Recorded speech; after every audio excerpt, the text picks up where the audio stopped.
በ1896 አንድ ቀን ብቻ አይደለም የተለወጠው፣ የአፍሪካ ታሪክ ነው የተቀየረው። ኢትዮጵያ ለዓለም አንድ ጥልቅ መልእክት ሰጠች። ነፃነት አይሸጥም፣ አይገዛም። በ1896 በአድዋ ጦርነት ኢትዮጵያ በጣሊያን ቅኝ ግዛት ላይ ያልተሰበረ ድል አስመዘገበች። ይህ ድል የአንድ ሀገር ድል ብቻ አልነበረም፣ የሙሉ አፍሪካ ልብ እንደገና የተነሳበት ቀን ነበረ። በቅኝ ግዛት ጥላ ውስጥ የተያዙ ህዝቦች ሁሉ ወደ ኢትዮጵያ እንደ ብርሃን መመልከት ጀመሩ። እኛም እንችላለን የሚል ተስፋ ከአድዋ ተወለደ። ከዚያ በኋላ ኢትዮጵያ ብርሃን ሆና ቀጠለች፣ የነፃነት ተስፋ የሚታይበት ምልክት።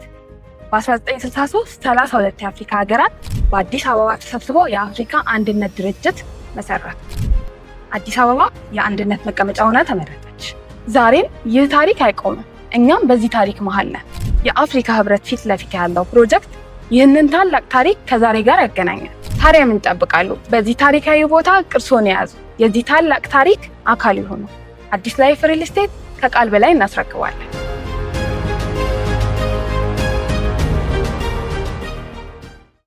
በ1896 አንድ ቀን ብቻ አይደለም የተለወጠው፣ የአፍሪካ ታሪክ ነው የተቀየረው። ኢትዮጵያ ለዓለም አንድ ጥልቅ መልእክት ሰጠች።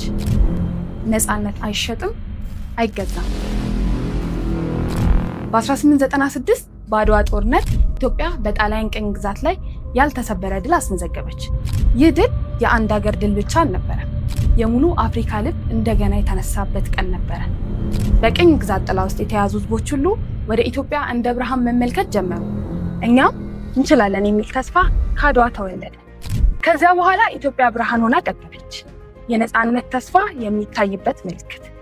በ1963 32 የአፍሪካ ሀገራት በአዲስ አበባ ተሰብስበው የአፍሪካ አንድነት ድርጅት መሰረቱ።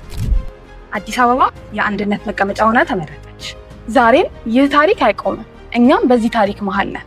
የአፍሪካ ህብረት ፊት ለፊት ያለው ፕሮጀክት ይህንን ታላቅ ታሪክ ከዛሬ ጋር ያገናኛል።